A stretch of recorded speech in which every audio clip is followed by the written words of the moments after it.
What's going on, guys? We are back with Fantasy Rocket League. It starts in 2 days. This video is extremely late. I apologize. I've been very busy traveling / I could have done it last week, I guess, but I wanted to wait till it was like more RLCS proper time. But it's here. It is back. Fantasy Rocket League for the next 5 weeks, or I guess 6 weeks. I think OC, they start week 2, and then they go to week 6, maybe. I'm not sure exactly how that works. I haven't looked at the OCE schedule too much yet. But if you want to join my fantasy league, or if you want to just play Fantasy Rocket League in general, go to fantasy.rocket-league.com/league859 is my league. Come join it. Come join it. Let's have some fun. No real prizes, no sub only, none of that. We're just going to have some fun. But if you just want to make a team, just go to fantasy.rocket-league.com and you can make a team, and then you can join as many leagues as you want. So feel free to join mine if you so choose, and we'll have some fun. We'll show you my team, and we'll explain what Fantasy Rocket League is for the newcomers here.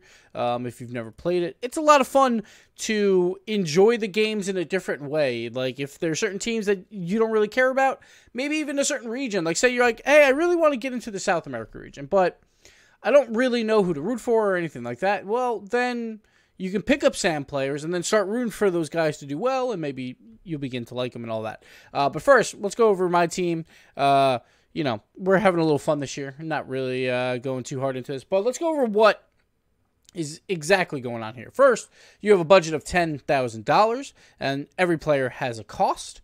And so you have to pick up 6 players, no subs, none of that. And the average is what? Right around $16.75, I think. It was like 16 something. For $10,000, and you make your team. Then you have to put them in roles. So you can put them in the attacking role, which basically doubles the points for goals. You can put them in the midfield role, which doubles the points for assists, and you can put them in the defender role that doubles the points for saves. The way I put it is basically you want to always try and put your top 2 goal scorers, most likely, almost always, in your attacking role. It doesn't matter about any of their other stats because goals are double the cost or the points than assists and saves. So the only way that it would be better is if someone had like a ton more saves than their goals, because they would have to double up on that as well. But generally, you want your 2 best goal scorers as your attackers throughout the season. That might change, obviously, based on matchups and all that. So that's another thing to consider. I believe you get 2 transfers a week. I actually haven't really looked into this all that hard for this season. I was going to make a really in-depth fantasy video, and then I kind of just ran out of time. Been very, very busy. But some things to keep note. European players, relatively cheap. Now, there's a reason for this. Last season, the European region had the lowest goals per game in the history of the RLCS. Like, it was extremely defensive. That being said, Dignitas put up the most goals per game ever by any team in the RLCS. So that's how much they dominated last season. Their prices are actually not that bad. Violent Panda and Turbo are relatively cheap at $18.25. Like, I would say that's relatively cheap.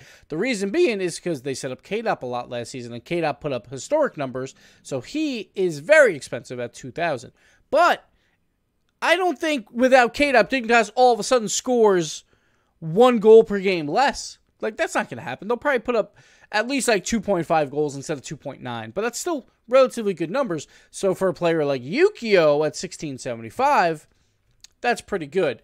So I just picked up all Dignitas. I was like, they all look good price-wise. I'm just going to pick them all up. Then I wanted to pick up all TSM because they're playing Mouse Sports this week, and that's another thing to consider is matchups. Is basically, it's not always the bad teams necessarily, or the teams that you think will be bad. It's the teams that give up a lot of goals. So say like last year, Ghost wasn't like amazing, but they didn't give up a lot of goals. Their whole strategy was playing defense, and they didn't really have any offense. Basically what that means is that entire series is a fantasy wipe, where you just don't want any part of it. We'll see going into the season. Obviously, it's been a long offseason, so these players can change, and these players, the teams can change what's going to happen. But last year, Dignitas, historic defense. They were out of this world. So for games like Savage, I actually really like the Savage players this season, as we'll go down here, because I think that they'll be a fun high-scoring team that probably on the defensive side might give up a little bit more, but it doesn't really matter. Like, that's another thing to consider. Like, if a team gives up a lot of goals, it doesn't matter if they score a lot. That's all that matters. Like, worry about what they score. Don't worry about their defense because that's not in fantasy, so it doesn't really matter. Let's go over, let's see what the Savage players are. Actually, I can just do it this way. So the average is what, 1675? So we'll just go into their list and we'll see how cheap they are. Look at this, 1575, 1550, and 1500. So extremely cheap players. The only reason why I don't have them on my team, and I was going to put them on my team, is the first week they play Dignitas, who usually is a good defensive team. So I don't like that.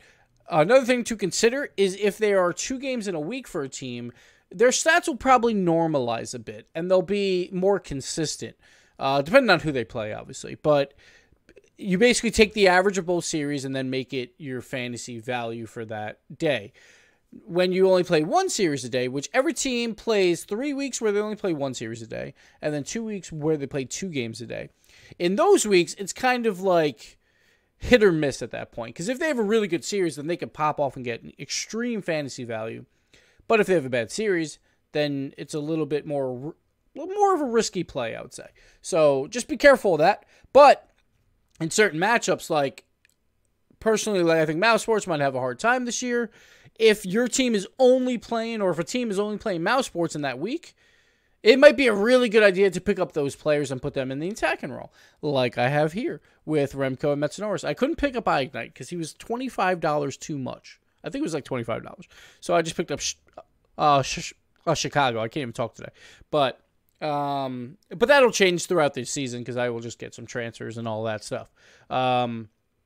So that's another note. The other thing is, like, OCE and SAM players are really expensive because last season it was nuts. Like, the Chiefs and Tainted Minds put up crazy numbers, like out of this world fantasy numbers, because it's an extremely high scoring region. So that's another thing to keep in mind, is that those regions usually way more high scoring. Usually when the regions get better, it gets more defensive, is in, like, the way I see it is because teams are closer. Like, the problem is in maybe SAM or OCE, and probably will happen in SAM a lot this season, is like those teams in the bottom, like the 5th through 8th team, might give up a lot of goals because they might get stomped a little bit here or there. We haven't seen it yet, so we don't know. But that's why their players are extremely expensive, the ones that are supposed to do well. Keep that in mind. Now, once again, one thing that I always say about fantasy is have fun with it. Like, that's the main thing. Like, if you watch NA and EU, just pick those players. Who cares about trying to win the whole thing? It doesn't really matter. If you want to get invested into the OCE scene, then pick OCE players. If you want to get invested in the South America scene, then pick those players. If you already watch those scenes, then only pick those players. More power to you. But just pick what you want. It doesn't really matter who wins and loses. Who cares? You know, just have fun with it. Trying to think of anything else that I wanted to bring up about the fantasy stuff. Like, the main thing is just keep track of these guys. And after week 1, I think you'll begin to see some trends of where people are going to be playing.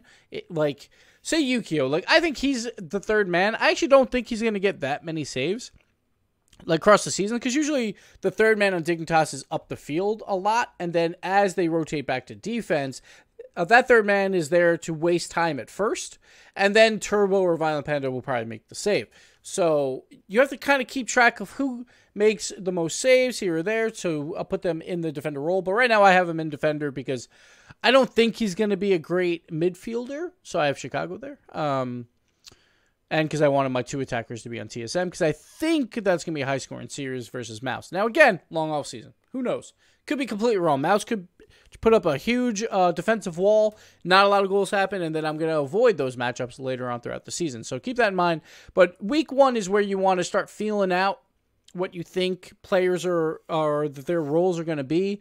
So what I would say is, because I think it's still 2 transfers a week, I'm not positive, but try and pick safety players, like consistent players that you know will probably do pretty well. These 2 guys are players like that. Violent Panda and Turbo Pulsa, like, pretty consistent. They'll probably put up some numbers. Players like Energy players or Cloud9 players, same thing. G2 even, because, like, the big 3 has been showing up again. So those type of players you want to have on your team because it's just very consistent. Also, usually for NA, all of those really tough matchups where they play each other, like Energy versus Cloud9 or Cloud9 versus G2 and all that, are week 4 and week 5. So it's not a bad idea to have them on your team at the start of the season and then slowly transfer them off to like players that are getting hot versus good teams, but now they're playing bad teams and stuff like that. So keep that in mind. So if you want to like place pretty well and you're only worrying about NA and EU, I would probably say go more NA side because usually NA is a little bit more high scoring than EU. Plus, it's more consistent usually. Now, again, who knows what's going to happen with the big three dominating over the other teams. So they'll probably put up some decent numbers like Cloud9. And then you can slowly transfer in players that are like, oh, man, he's having a really good season. Like, let's pick them up because these prices do not change. Keep that in mind. These prices are set for the entire season. So $18.25 for Atlas, entire season. So just keep that in mind. Like Wonder, like if he starts popping off, he's already kind of expensive at $17.75 because he had a really good season last year. But if he pops off, then it's like, oh, let's pick up Wonder. But keep that in mind too. Like some players popped off last season, like Cooks here. He was carrying Flipside for a really long time. Like I actually think he's way overvalued here because throughout the entire offseason, he's been way more of a support player on the old Flipside roster. So he hasn't played like his league play since league play, honestly. Like he hasn't played that way. So like he's one of those players I think, honestly, no one should pick up until you start seeing him go like popping off, then maybe. But he's still really, really expensive. So just keep that in mind. K-Dap's another player, relatively expensive. But again, like if Vitali's offense is going nuts, honestly, then I would just pick up Scrubber Fairy because K-Dop probably will have to share the load a little bit just because he's so expensive. So I try and avoid those players that are really, really high up there. But teams like the Chiefs, who have been dominating OC, they actually lost last night in the gauntlet. But for the most part, they've been absolutely dominating. But those players are still worth it, like Torsos at $19.75. I would say that's more worth it than a K-Dop in a region that's going to be extremely competitive. It's like, where do you think Vitality is going to finish, right? Maybe second, maybe fifth. Who knows? It's so close. And it's like, it's not really worth it. Same with like the Flipside boys. I would say they're probably right in that same range, like 3 to 5, 3 to 7 even, maybe some people are saying. So just be careful with that. That's why like NA is a little bit safer. And again, I'm going to focus mostly on NA and EU because I know those regions the best. So I would mostly worry about that.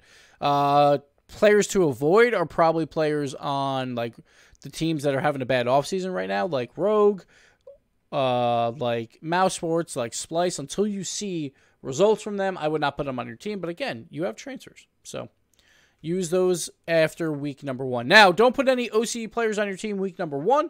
They are not playing this week. Sam is playing this week, though.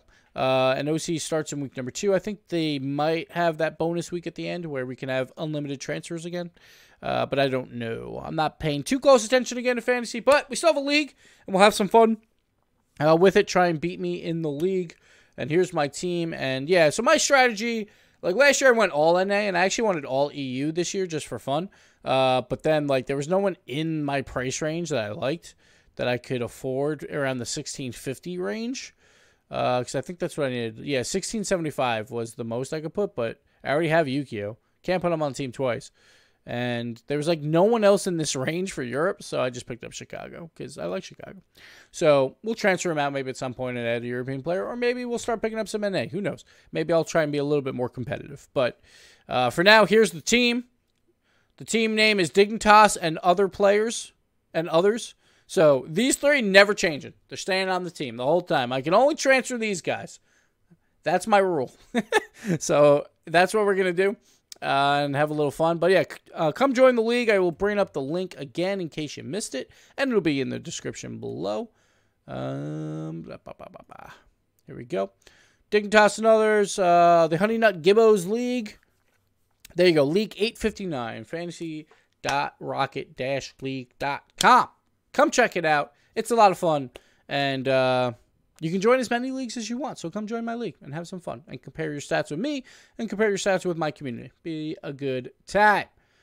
That's it. That's it for the video. Sorry I didn't have more. I was thinking about doing more in-depth fantasy, but I just didn't really have time. So have fun with it. If you have questions about fantasy, throw them in the chat or the comments below, and I will answer them to the best of my ability. And yeah. That's it. So go check out fantasy. Later.